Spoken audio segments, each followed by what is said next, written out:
Kaya ganito, kaya merong tunay na relihiyon at sa tingin ko tinatawag ka niya, kaya makinig ka ng mass indoctrination every weekdays at 24/7 ang dating daan at malalaman ninyo kung ano ang tunay na Kristo, tunay na Diyos na sinasamba naming mga Kristiyano. Kaya makinig ka lang mga brother at malalaman ninyo ang katotohanan. Malalaman ninyo kung yung tao na yon, si Brad Eli, ay nagsasalita lamang sa kanyang sarili o galing sa Diyos. Pati rin ako mga kapatid, sige sa atin yung aking sarili. Siya sa atin ninyo ako.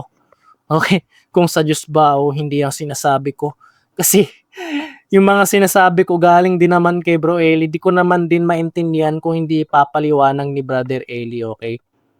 Kaya hindi ako palalo mga kapatid. Hindi ko po pinapakhulugan sa sarili ko yung Biblia.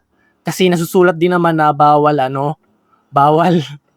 bawal humigit kaysa sa nakasusulat. Okay, mananagot ako kay Brad Eli kung higit sa nakasulat yung sinasabi ko, okay? Nasa Biblia naman sasabihin ko, laging may talata akong pinapakita, okay?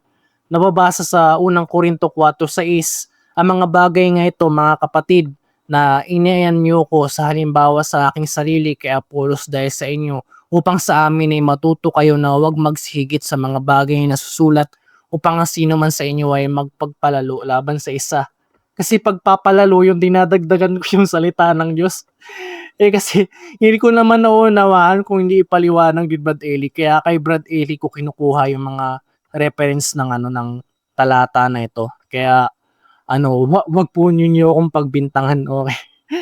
Na dinadagdagan ko yung Biblia, okay? At ito ang gawin mo na utos ng Diyos na basic, okay? Kung binata ka na nanonood sa akin, kasi lahat tayo na nasa geography ko, okay? Age ko na nanonood sa akin ay mga bata, mga binata. Ito yung una niyong gagawin. Mga anak, magsitalima kayo sa inyong mga magulang sapagkat ito'y tuwid. Igalang mo ang iyong ama at ina na siyang unang utos na may pangako. Kasi pangako ng Diyos, hindi niya tayo pababayaan kung ginagalang natin ng mga magulang natin. Na it makes sense naman kasi kapag naglayas ka, wala nang sa'yo, mag-aalaga sa'yo, okay? Pababayaan ka na pag pinabayaan ka ng magulang mo,